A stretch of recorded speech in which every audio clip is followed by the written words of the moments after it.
সুপ্রিয় দর্শক, আসসালামু আলাইকুম। দেশ এবং প্রবাস থেকে যারা এই মুহূর্তে আমার এই ভিডিওটি আপনারা দেখছেন, সবাইকে আমার পক্ষ থেকে শুভেচ্ছা অভিনন্দন। দর্শক, আপনারা জানেন এখন মেঘ বৃষ্টির দিন। সেই মেঘ বৃষ্টির দিনেও আলহামদুলিল্লাহ আমার পেঁপে গাছে প্রচুর পেঁপে ফলন আসছে। আপনারা দেখুন, আপনাদের সামনে তুলে ধরার চেষ্টা করছি। মাশাআল্লাহ অনেক পেঁপে আসছে এবং একটা পাকা পেঁপে আমি পেরেছি খাওয়ার জন্য। অনেক মিষ্টি, কিন্তু এই পেঁপেগুলো অনেক মিষ্টি মিষ্টি। এভাবে এরকম আমার প্রায়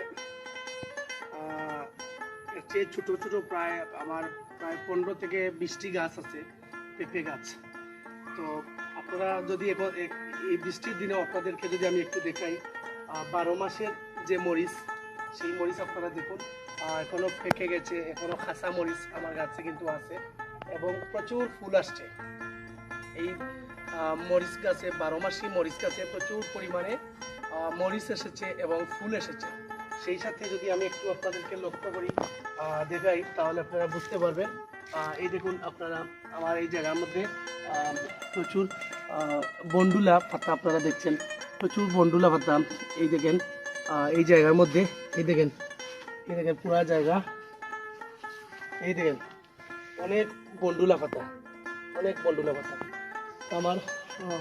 সেই সাথে আমার 12 মাসের বেগুন আছে এখানে, আর পেঁপেও আছে। আরেকটি গাছ আমি দেখাচ্ছি আপনাদেরকে, পেঁপে গাছ। এই হচ্ছে আমার পেঁপে গাছ। ছোটো পেঁপে গাছের মধ্যেও কিন্তু প্রচুর পেঁপে এসেছে, আপনারা দেখুন। দেখেন আপনারা প্রচুর পেঁপে, ছোট্ট গাছটির মধ্যেও কিন্তু প্রচুর পেঁপে এসেছে। যদিও মেঘ বৃষ্টির দিন, তারপরও এই গাছগুলো আসলে বাঁচানো অনেক কঠিন হয়ে দাঁড়িয়েছে, কারণ এই মেঘ বৃষ্টির দিনে এই গাছগুলা এইভাবে জিন্দা রাখা আসলে অনেক কঠিন, বাঁচিয়ে রাখা অনেক কঠিন।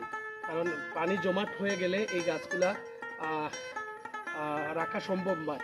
আপনারা দেখেন, আমরা চম্পা কলা আমরা যেটা খাই গ্রামের গঞ্জে, এই চম্পা কলার চারা প্রায় এখানে প্রায় 15টি গাছের চারা আমরা এখানে রোপণ করেছি। প্রচুর জায়গা এখানে আছে এবং সেই সাথে আমি আপনাদেরকে আরেকটি জিনিস দেখাই। আমার প্রচুর লেবু গাছ আছে এবং